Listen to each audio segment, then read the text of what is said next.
Hola, buenos días. Mi nombre es Miriam Biezma. Estamos en Cádiz. Hoy hace un tiempo nublado, pero muy buenas temperaturas. Y soy R1 de dermatología. Hoy vamos a hablar de los principios de la terapia cutánea con láser, que corresponde al capítulo 23 del libro de texto de dermatología del RUC. Este es su índice, que básicamente consiste en estos tres apartados. Si bien la introducción y las características de la luz y la luz del láser, voy a comentar dos cositas por encima, puesto que son aspectos físicos muy teóricos que, bueno, aunque personalmente me encantaría detenerme, creo que va a ser más práctico hablar sobre el tercer apartado, que son las aplicaciones clínicas del láser. En la introducción pues, se va nombrando un poquito a los físicos gracias a los cuales estamos ahora con el tratamiento del láser, que habla desde Planck con su teoría de los cuantos, Einstein que calcula la energía del fotón multiplicada por la frecuencia de la constante de Planck y cómo todo ello se relaciona con el modelo anatómico de Bohr, donde los saltos de electrones van a emitir una serie específica de fotones. Y bueno, y el primero que acuñó las siglas del láser, Light Amplification by Stimulated Emission or Radiation, es Gordon Gould en el año 59. El primer láser funcional que se realizó fue por Theodore Meinan y fue Leo Goldman el que a principios de los años 60 puso los principios de aplicaciones clínicas del láser en la dermatología. Las características de la luz y la luz del láser, bueno, pues vamos a trabajar sobre todo con estos tres puntos más físicos o teóricos, ¿vale? Que me vais a ir oyendo, que es la longitud de onda de la luz, que daos sobre todo que cuanto mayor longitud de onda, menor va a ser la frecuencia, porque es inversamente proporcional de la onda, y por lo tanto va a tener una penetración mayor de los tejidos cuanto mayor longitud de onda tenga, con menor absorción de las primeras superficies, y cuanto menor longitud de onda, es decir, cuanto mayor frecuencia, la absorción va a ser menor, se va a quedar de forma más superficial.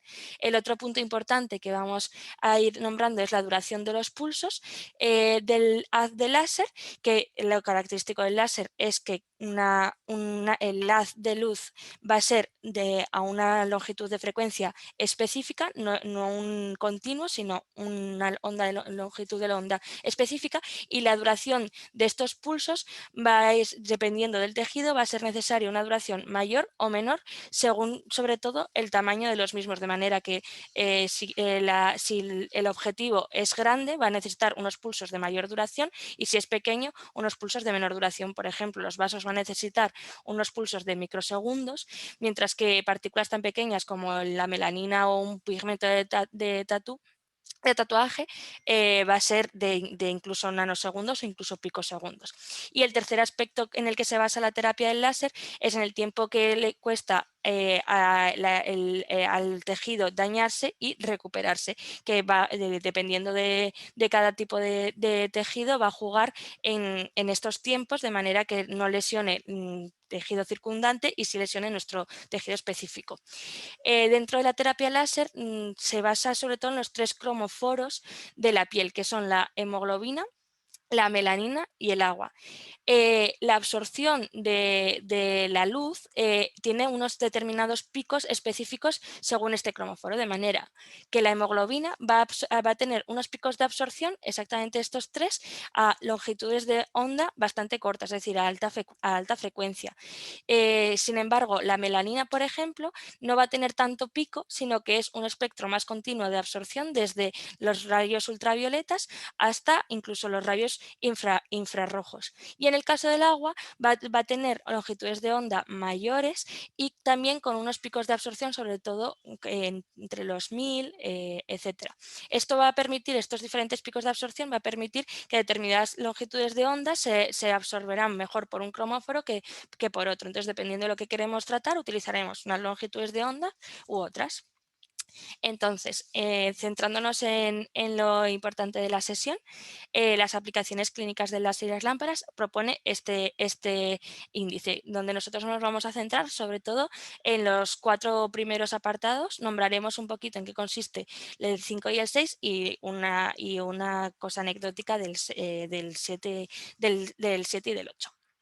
Entonces, las consideraciones generales. Cada vez está aumentando el número de indicaciones del láser, ya que se han visto que son tratamientos seguros, efectivos y tolerados y han adquirido una gran popularidad, si bien es cierto que esta popularización está creando quizás una falsa percepción del alcance del láser en la población. Pudiendo producir secundariamente a esto después los resultados una insatisfacción por parte del paciente. Por lo tanto, el médico debe abstenerse de afirmaciones inalcanzables y establecer unas metas realistas que se pueden alcanzar con la terapia láser, sin intentar tampoco idealizarlo. Es importante, por lo tanto, otorgar una información de la técnica de las posibilidades y hasta dónde puede alcanzar la técnica del láser para que el paciente sepa realmente y objetivamente qué se puede alcanzar, y también hay que valorar la dismorfofobia cuando consulta al paciente para estas terapias, ya que muchas veces acuden pacientes con lesiones mínimas casi imperceptibles que se quieren tratar con la técnica láser y si tiene una dismorfofobia, la insatisfacción del paciente va a ser casi asegurada. Entonces, como hemos dicho, el láser se va a basar en estos tres principales cromóforos, que va a ser los principios de actuación del láser. Empezando con las lesiones vasculares y los láseres vasculares, que son los más utilizados o los más ampliamente conocidos, tenemos la oxihemoglobina, que como hemos visto tenía unos 3 picos de absorción, sobre todo en longitudes de onda cortas con alta frecuencia, que son 418, 542 y 577. Tenemos varios dispositivos láser que van a emitir estas longitudes de onda más o menos cercanas a la máxima absorción de la hemoglobina, que vamos a ir nombrando, y las complicaciones que van a producir estos láseres van a ser muy parecidas a lo largo de toda la sesión en cada tejido y lesión a tratar, que van a ser pues desde la atrofia, hipertrofia de una cicatriz, quemaduras, que será necesario un correcto enfriamiento de la piel antes de utilizar el láser, despigmentación e hiperpigmentación por la inflamación. Y en caso de los láseres vasculares, sobre todo como complicaciones puede ocurrir una púrpura secundaria al uso del láser o un edema facial y periorbital, que luego veremos. Estas son más o menos las indicaciones que vamos a ir viendo. Como primera indicación tenemos los hemangiomas infantiles, que son tumores benignos de la infancia que son más frecuentes y que aparecen en las primeras semanas de vida y se debe a una hiperplasia endotelial. Se han visto que este endotelio tiene marcadores parecidos al tejido placentario, por lo que se postula su origen en este mismo tejido, y va a tener una fase proliferativa desde los 6 a 9 meses y a continuación una involución lenta espontánea. Hay veces que esta regresión es completamente adecuada y no deja ninguna marca, sin embargo otras veces puede dejar una piel atrófica redundante o un parche de telangiectasias o incluso una cicatriz atrófica, sobre todo si se ha ulcerado. Estos se deben tratar según dónde está localizado, qué tamaño tiene y la discapacidad funcional que puede tener, por ejemplo, si está localizado en un párpado, así como si este se ulcera o produce dolor o si se trata de zonas que pueden afectar, tener una repercusión psicológica. El tratamiento de primera elección no va a ser el láser, sino que van a ser los betabloqueantes no selectivos, en caso del tópico el timolol y en caso sistémico el propanolol. Por lo tanto, el láser va a ser una terapia secundaria tras el fracaso de este primer tratamiento de línea. Para los hemangiomas se utiliza el láser colorante pulsado, PDL, que me vais a ir oyendo hablar mucho en las lesiones vasculares, que utiliza unas longitudes de onda un poquito mayores a lo que se absorbe la hemoglobina, pero bastante cercanas, y en caso de los hemangiomas utilizarán unos pulsos largos.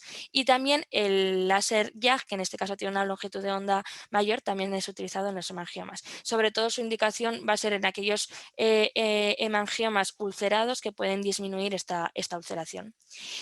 Las manchas de vino de Oporto va a ser como el tratamiento gold estándar del láser y el que más se va a utilizar del láser.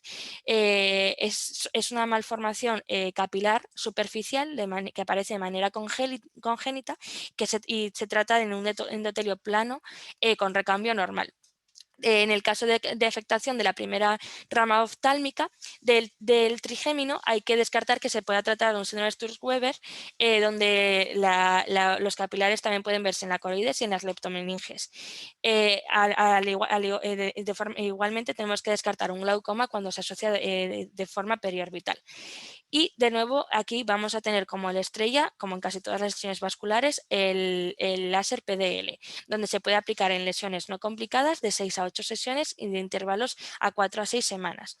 Estos producen un buen resultado, desapareciendo las lesiones a un 60%, si bien es verdad que el aclaramiento completo solamente se alcanza en menos de un 10% y hasta un 20% no llegan a aclarar nada, por lo tanto tampoco es que sean unos resultados muy perfectos o exactos, pero bueno, sí que es su mejor tratamiento. Hay diferentes PDL según la longitud de onda que tienen, que posteriormente se desarrollaron con una longitud de onda mayor para intentar una mayor penetración, así como variaron sus pulsos, de manera que en caso de ser malformaciones capilares más superficiales, va a ser útil una longitud de onda menor que se quede más superficial con un pulso corto, ya que los vasos serán más pequeñitos, óptimo para los niños. Sin embargo, en caso de que sean vasos más profundos y más grandes, van a necesitar unos pulsos más largos y una longitud de onda un poco mayor para alcanzar esas localizaciones profundas. Sin embargo, cuanto más aumentemos la longitud de onda, menor será la absorción o más nos alejaremos de ese pico de absorción de la hemoglobina, ¿vale? Aquí tenemos, por ejemplo, esta mancha de vino de Oporto que se trató con el láser PDL y que quedó un resultado bastante satisfactorio. Es importante utilizar un spray refrigerador y utilizando fluencias altas y tanto pulsos cortos como largos puedes disminuir la duración del tratamiento. Hay que tener en cuenta que la utilización de este láser puede dejar lesiones purpúricas residuales. Muchas veces es inevitable y de hecho un grado de lesión purpúrica residual es necesario como para considerar que el tratamiento ha sido efectivo. Los factores que van a favorecer a que se pueda tratar y tenga un éxito en el tratamiento con PDL va a ser la juventud, que sean sobre todo muy planas, de color escarlata y que se localicen en cabeza y cuello, excluyendo la línea media y la mejilla. Y también en el caso del muslo que sea más proximal que distal. Factores no favorecedores son que sean de larga duración, más de un año, que aparezcan en la zona centrofacial y que sean grandes, nodulares hipertróficas, con unos vasos largos y con un mayor diámetro y que haya fracasado a varios otros intentos de tratamiento. Aquí vemos como, por ejemplo, tras varios tratamientos del láser PDL, la zona centrofacial siempre es un poco la que más resistente se va a quedar, si bien es verdad que otras zonas más periféricas clarean bien, con una púrpura residual, como podemos ver en la zona mediofacial. El caso de ser unas manchas de vino de Oporto resistentes al láser de PDL, eso ya va a constituir un desafío terapéutico y se proponen muchas medidas como el doble paso de apilamiento de pulsos, aumentar la longitud de onda y cambiar los pulsos según quizás sean más profundos o menos profundos. De esa manera tenemos otros dispositivos como el Alexandrite o el láser YAG, que tienen unas longitudes de onda mayores. Se puede probar con la terapia fotodinámica, con agentes antiangiogénicos como la rapamicina o el imiquimod, con lámparas de destello que tienen un amplio rango de luz, de longitud de onda, ya que no es un láser específico a una longitud de onda específica, sino que es un espectro continuo, por eso no es un láser, son una lámpara de destello. La técnica de aplanamiento neumática de la piel que puede ayudar al tratamiento concomitante del láser, el láser de CO2 u otros como el diodo verde, la ablación, etcétera. Aquí, por ejemplo, vemos una mancha de vino de Oporto que se trató con láser de CO2 y que, bueno, pues disminuyó un poquito el eritema. Y como tercer lesión vascular que más representa el tratamiento del láser tenemos la telangiectasia. Existen varios tipos, ¿no? La araña telangiectasia va a ser una arteriola central con alta presión de llenado y en este caso el PDL va a ser el mejor dispositivo de tratamiento. De nuevo va a poder dejar una púrpura residual. Aquí vemos estas arañas vasculares que se trataron con PDL y que clarearon bastante bien, dejando alguna zona con púrpura residual. Las telangiectasias superficiales que aparecen sobre todo en mitad de la cara en gente de edad media o en ancianos con piel clara se van a tratar con otro tipo de láser que es la frecuencia doblada del láser YAG que hemos comentado, donde disminuye su longitud de onda a la mitad, que se llama también láser verde o láser KTP. Estas, como son tan superficiales, una longitud de onda menor va a funcionar y además está más cercano al pico de absorción máximo de la hemoglobina. Por lo tanto, esta va a ser una terapia muy eficaz en caso de las telangiectasias superficiales. Además, este tiene la ventaja de que, a contrario de la PDL, no va a producir una púrpura residual. Las telangiectasias secundarias a las enfermedades autoinmunes y la radioterapia son iguales que las que acabo de nombrar. Y luego tenemos el eritema difuso, las telangiectasias finas, que se va a tratar con el láser PDL entre ciclos de 4 a 6 semanas y aunque no suele dejar una púrpura residual, sí lo que sí que se suele ver es que deja un patrón en panal de abeja residual. Las lámparas de destello que he comentado que tienen un amplio un rango de espectro de longitud de onda pueden ayudar también a este eritema difuso, no dejando púrpura ni patrón en panal de abeja, pero sin embargo su aplicación es más dolorosa y se necesita un mayor número de tratamientos. Entonces, bueno, pues dependiendo si creemos que va a dejar mucho patrón en panal de abeja, podría ser una adecuada técnica. Aquí vemos con lámparas de destellos un eritema tratado que blanqueó bastante bien tras varias sesiones. He dejado esta tablita resumen de las 3 principales lesiones vasculares telangiectásicas, como la araña va a ser mejor con el PDL, mientras que las superficiales su tratamiento óptico va a ser a través del láser verde KPT, y el eritema facial, que se puede utilizar tanto el PDL como las lámparas de destello. Las venas de las piernas, en caso de que no exista insuficiencia venosa profunda, el tratamiento con la escleroterapia va a ser como el gol estándar, ¿no? Sí que es verdad que pequeñas venas superficiales y de pequeño calibre se van a poder tratar con el láser PDL, con unos pulsos largos, ya que son estructuras más grandes que el simple capilares, o con el alexandrite, que tiene una longitud de onda mayor con una penetrancia mayor, o incluso el láser YAG, cuya longitud de onda va a alcanzar aún estructuras más profundas y puede funcionar con vénulas grandes y profundas. Hay que tener cuidado porque el tratamiento de estas venas de las piernas puede producir ulceración, despigmentación y cicatrización. Y por último, comentar otras lesiones que pueden ser útiles con láseres vasculares en su tratamiento, como son los angiones y lagos venosos, que se utilizará el PDL, los angiofibromas, que en los jóvenes con esclerosis tuberosa, en los que el tratamiento ablativo, que sería el de primera la acción, no ha sido inapropiado, se podría utilizar el láser PDL o la rapamicina. Angioqueratomas, donde vemos aquí varios angioqueratomas que tras el láser de PDL blanquearon muy bien. El granuloma piógeno, si bien es verdad que mejor va a ser, su tratamiento es mejor un curetaje y con una anatomía patológica descrita, más que utilizar directamente el tratamiento con láser. Las verrugas víricas también se ha descrito que se puede tratar con los láseres vasculares PDL, si bien es verdad que su tratamiento no evidencia superioridad a los demás. De hecho, en las palmas y en las plantas suele ser bastante difícil su respuesta. Aquí vemos como desaparece un poco esta verruga plantar con el láser PDL. Las cicatrices hipertróficas que no queloideas, también se ha visto que puede disminuir el eritema y un poquito la elevación con el láser PDL, sin embargo la evidencia es pobre. Y por último, pues placas localizadas resistentes de psoriasis también se ha demostrado que pueden responder al láser PDL. Y el granuloma facial, que es una placa marrón rojiza, también puede aclarar. He puesto aquí una tabla resumen, un poquito repasando los láseres que acabo de comentar, que van ordenados de menor longitud de onda, por tanto, mayor absorción de la hemoglobina y menor penetración, se quedará más superficial, a mayor longitud de onda y mayor profundidad. De manera que el láser YAG, el KPT, el láser verde, sobre todo en aquellas telangiectasias faciales muy superficiales, va a ser su principal uso. El láser PDL va a ser el más usado en las lesiones vasculares y hay que tener, sobre todo en las manchas de vino de Oporto, y hay que tener cuidado con la púrpura, el patrón en panal de abeja residual que puede producir tras tratar la eritema.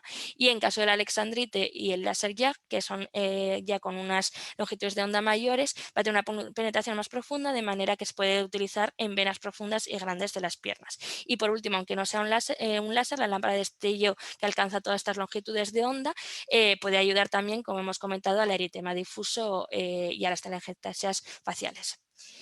El segundo gran bloque va a ser las enfermedades pigmentadas y los tatus. en el que ahora el cromóforo que vamos a tratar, intentar destruir, es la melanina o el pigmento.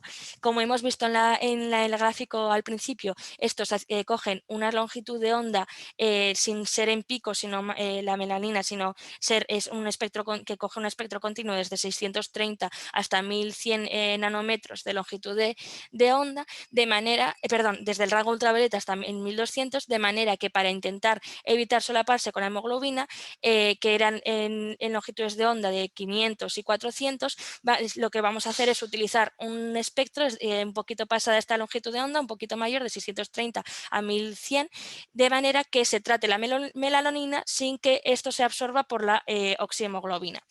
En este caso, los pulsos van a ser, como son partículas tan pequeñas, van a ser muy pequeños estos pulsos, llegando hasta nanosegundos o incluso hasta picosegundos. Estos son los dispositivos que tenemos, que son los mismos que hemos nombrado antes. Sin embargo, para conseguir que utilicen no microsegundos, sino nanosegundos en sus pulsos, se utiliza con la técnica Q-switched, ¿vale? Entonces son los mismos láseres, pero con esta técnica para conseguir los nanosegundos, que son el KPT, el láser verde, el rubí, que este no lo hemos nombrado, pero tendría una longitud de onda de 694, que está entre el alexandrite y el KPT, el alexandrite y el láser Yeja. De nuevo, un poco las complicaciones que pueden tener son las mismas, si bien, como veremos a continuación, en caso de los tatús pueden producir incluso pigmentos más oscuros como complicación, y además si el tatú ha tenido una reacción local cuando se utilizó, hay que tener cuidado con el uso del láser porque puede desplazar estos pigmentos y producir una alergia sistémica. Estas son las indicaciones que vamos a ir viendo. En el caso de los tatús, la técnica del Q-switched con los nanosegundos ha demostrado que ser cosméticamente superior a las antiguas modalidades, y dependiendo del color del tatuaje va a ser absorbido y se va a utilizar mejor unas longitudes de onda mayores que otras. Por ejemplo, en el caso del color negro y de los colores azules, estos van a absorber muy bien cualquier longitud de onda, de manera que cualquier láser con cualquier longitud de onda va a tratarse exitosamente. Sin embargo, el verde va a necesitar unas longitudes de onda intermedias, como las del rubí o el alexandrite. El rojo va a necesitar una longitud de onda muy pequeña, con una alta frecuencia, para que se parece un poquito más al de la hemoglobina, si nos fijamos, para que se pueda tratar de forma correcta. Los colores marrones, rojizos y color carne suelen tener óxido férrico, de manera que a veces con la incisión del láser este puede reducirse a óxido ferroso, y este tiene un color negro, por lo tanto puede dejar paradójicamente una pigmentación negra tras el uso del láser, pero como hemos visto, el negro se trata muy bien, y con posteriores sesiones del láser con cualquier longitud de onda se podrá tratar ese pigmento residual. Los colores amarillos y color pastel va a tener un difícil tratamiento, casi siempre va a requerir longitudes de onda pequeñas, y aquí tenemos una tabla que resume un poco como vemos, el negro y el marrón va a responder, y el azul va a responder bastante bien a cualquier longitud de onda. El rojo vamos a necesitar longitudes de onda pequeñas, y el verde longitudes de ondas intermedias. Aquí vemos un tatuaje profesional, que son los que más cuesta de aclarar, con una lesión hipopigmentada residual. Y ya esto casi siempre se utiliza hoy en día los nanosegundos, pero se han desarrollado láseres con hasta incluso picosegundos, que se han visto incluso más para la partícula del tatú, incluso más con mejores resultados cosméticos, que son estos nuevos de picosegundos, de pulsos con picosegundos. Saliendo del tatú, pigmentaciones epidérmicas que se pueden tratar con estos láseres, tenemos desde las efelides hasta los léntigos actínicos. Estos son muy superficiales, por lo tanto el láser con menor longitud de onda, que se quede más superficial y que absorba más, va a funcionar. Sin embargo, puede producir un poquito más de daño en la piel, y se puede utilizar, por lo tanto, longitudes de onda un poco más intermedias. Los léntigos faciales y los léntigos labiales asociados al síndrome de Peutz-Jeghers, con el alexandrite, se han descrito que se puede tratar muy bien. La melanosis genital, también con el alexandrite, como vemos aquí como aclarea, o incluso con láseres vasculares, que a través de un cristal se pegue a la mucosa, de manera que vasoconstriña, que la hemoglobina no absorba la longitud de onda y entonces la melanina sea su principal objetivo con las SPDL. Las manchas de café con leche van a ser muy difíciles de tratar, ya que suelen repigmentar un 50% de las veces. Asimismo, la melanosis de Becker repigmenta la mayor parte de las veces, debido probablemente a que la melanina perifolicular suele volver a repigmentar toda la epidermis, por lo tanto se suele preferir tratamientos ablativos que luego veremos, si bien es verdad que el tratamiento ablativo, la inflamación que produce, puede producir una hiperpigmentación como complicación secundaria. La queratosis seborreica, en caso de que sean planas y marroncitas, va a tener una mejor absorción que aquellas lesiones verrucosas y pigmentadas donde el tratamiento será mejor destructivo. He dejado aquí una tablita resumen de las pigmentaciones en epidermis que acabamos de ver, donde las efélides, como vemos, se van a poder tratar con longitudes de onda menores. Pero sin embargo casi siempre se va a preferir el alexandrite con una longitud de onda un poco más intermedia, y como las manchas de café con leche y la melanosis de Becker va a tener una respuesta mala y se van a preferir otro tipo de tratamientos. En caso de que las pigmentaciones dérmicas, cada vez cuanto más profundo vamos a ir viendo que peor respuesta va a ser la terapia con láser. El nevus de Spilus, al igual que la mancha de café con leche o la melanosis de Becker, va a tener una escasa respuesta debido a esa repigmentación a través de los melanocitos perifoliculares. En el nevus de Ota, debido al pigmento que se encuentra a nivel bastante profundo de la piel, se ha descrito que con el láser de YAG, que tiene una longitud de onda mayor y por lo tanto mayor penetrancia, pues puede ser un mejor tratamiento. El nevus melanocítico congénito y adquirido, a día de hoy no se sabe muy bien qué riesgo puede tener el tratamiento de los mismos con el láser. Sí que por lo que tanto se deja un poco su uso en interrogante. Los que son planos y unturales se van a tratar mejor que aquellos que son más dérmicos y elevados, que será mejor un tratamiento ablativo. El melasma va a tener un tratamiento muy satisfactorio con el láser, al igual que la hiperpigmentación posinflamación, que incluso puede aumentar el riesgo de aumentar la pigmentación por la inflamación que produce el láser. La hemosidorina ocasionalmente responde, y la hiperpigmentación medicamentosa, sobre todo por fármacos como puede ser la miodarona o la minociclina, responde bastante fácilmente a estos láseres que acabamos de comentar. Aquí tenemos un poquito el resumen de lo que acabamos de nombrar, donde el nevus de Spilus sobre todo se va a utilizar el rubí, y cómo el resto de lesiones van a tener un tratamiento un poquito poco exitoso. La reducción de pelo sería la tercera indicación que más éxito, que más se utiliza para el tratamiento con láser. No se sabe muy bien el por qué, si es a través de la absorción de la melanina de alrededor que traspasa el calor adquirido a las células madre del folículo, pero sin embargo también se ha visto que con pulsos más largos y en zonas donde no se encuentra melanina también puede responder el folículo. Entonces no queda muy claro si es directamente una absorción por las células madre, si es a través de una traspaso de la melanina, etcétera. Tenemos los láseres que acabamos de ir comentando, pero ya quitando el Q-switch, porque ya no vamos a utilizar los nanosegundos sino los microsegundos. De nuevo, las complicaciones más frecuentes son las que hemos ido nombrando, y característicamente puede tener una complicación paradójica, que es la hipertricosis paradójica, que luego veremos. Es la técnica láser la más extendida en el mundo de dermatología, es la que más se utiliza, y tenemos un poquito estas indicaciones, y hemos de saber que el pelo oscuro con melanina, por lo que hemos nombrado antes, en una piel clara donde no exista una melanina que vaya a absorber la longitud de onda en la epidermis, sino que va a ir todo directamente al folículo, va a ser los pacientes con mejor tratamiento de forma más adecuada. Puede no funcionar en pelo poco coloreado, rojo, gris, blanco y fino. Y se suele recomendar que al final que el punto clínico final debe producir un eritema y edema perifolicular para conseguir el éxito terapéutico entre 3 y 6 sesiones. Y la reducción permanente del pelo consiste en que no consiste en que se aparezca todo el pelo, sino que el pelo que se quede residual tras varios ciclos de crecimiento del pelo sea siempre el mismo, que no aparezcan nuevos pelos.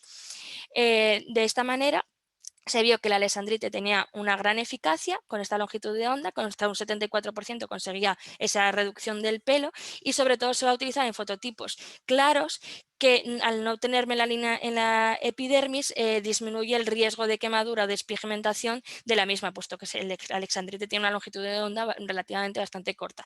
En caso de que sean fototipos oscuros se prefieren longitudes de onda mayores y bueno, el diodo y el láser YAG va a tener una eficacia muy parecida, siendo el diodo menos doloroso. Las lámparas de destello no eran igual, eran menos eficaces que por ejemplo el láser YAG y producían una mayor despigmentación y abrasión. Aquí tenemos una pseudofoliculitis, como después del tratamiento con láser, pues se queda mucho mejor, y la reacción paradójica de hipertricosis en zonas tratadas que he nombrado como complicación.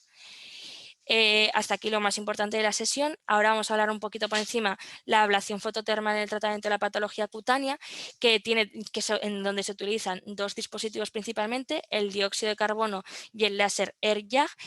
Aquí el objetivo va a ser la absorción del agua para producir un daño ya sea epidérmico o del colágeno dérmico, de manera que se remodele la superficie y quede cosméticamente mejor. El dióxido de carbono va a tener una ablación mayor que el YAG y por lo tanto va a producir un daño residual termal mayor que el láser YAG. Hay veces que esto es preferible y otras veces que se intenta que sea lo menor posible ese daño. Las complicaciones más frecuentes va a ser la infección, sobre todo por estafilococo, aunque también se ve por cándidas y por herpes. Puede producir de forma posterior, ya cuando ya ha pasado un tiempo, una foliculitis acneiforme o milaria o zonas de despigmentación como complicaciones más frecuentes, y la cicatriz y el eritema. Son muchísimas las indicaciones de este tratamiento ablativo.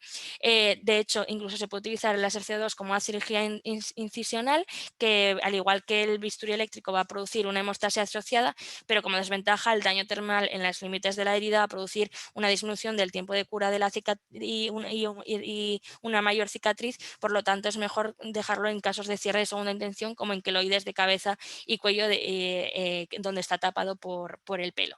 Y en el caso del uso del láser de CO2 de forma ablativa, tenemos muchas patologías que va a ser eficaz, en el que la abrasión de la epidermis y del colágeno superficial va a ayudar a las cicatrices y las arrugas para dejarlo más uniforme, o incluso en caso de queratosis actínica o enfermedad de Bowen en zonas como pliegues periunguales o glande, también va a ser útil este láser. Tumores benignos como los tricoepiteliomas familiares y los angiofibromas, el láser ablativo puede lograr su desaparición, si bien es verdad que es necesario quizás un poquito de profundidad para que no recaigan y no vuelvan a formarse. Aquí vemos varios angiofibromas como desaparecen tras el láser ablativo, los siringomas periorbitales, la hiperplasia sebácea, los rinofimas, y en caso de inflamaciones e infiltración de dermis, el granuloma facial, el lupus pernio, los antelasmas, etc. Las verrugas periunguales plantares en la enfermedad de Hailey-Hailey, el de Arier, etc. También se puede utilizar la terapia ablativa, y los granulomas del tatú pruriginosos no infecciosos también se puede, con una mínima sesión de láser ablativo, también pueden disminuir. Si bien es que es verdad que el riesgo de infección de las mismas es importante y es un daño térmico bastante grande en la piel, por lo tanto se ha intentado fomentar o desarrollar técnicas que consigan esa remodelación de la dermis e incluso del daño epidérmico sin necesidad de que sea no ablativo, de manera que produzca esa remodelación del colágeno sin dañar la epidermis superficial. También el uso fraccionado determinado en donde se traten de forma microscópica las zonas dañadas de forma de daño coagulopativo de la epidermis y la dermis superficial, tratando esas zonas microscópicas de manera que no produzca un gran daño termal de la epidermis como produce la terapia ablativa, o incluso mezclando esta fracción con la terapia ablativa para intentar disminuir el mayor daño posible. Y por último, el láser de baja potencia se ha quedado como un tratamiento anecdótico de la aceleración de la curación de las heridas, y la lipólisis asistida con el láser, donde la grasa también tiene una longitud de onda característica que puede ser destruida y por lo tanto se trata con láser de forma eficaz. Entonces, como conclusiones, simplemente quedarnos con que a menor longitud de onda va a tener una mayor absorción y una menor profundización en la piel. Dependiendo de la sustancia diana que vamos a querer tratar, vamos a elegir una longitud de onda u otra, y por lo tanto un tipo de láser u otro, y también dependiendo del tamaño del mismo se va a utilizar unos pulsos, una duración de pulsos con microsegundos, nanosegundos, etcétera. El láser vascular más ampliamente utilizado, quedaos sobre todo con el PDL, y en el tratamiento de las lesiones pigmentadas, como vamos a utilizar los pulsos con nanosegundos. Las técnicas fototermoablativas, como hemos visto con un montón de patologías que se puede utilizar, permite la remodelación del colágeno en la dermis superficial subyacente a la epidermis, y con ello pues una mejora estética. Muchas gracias.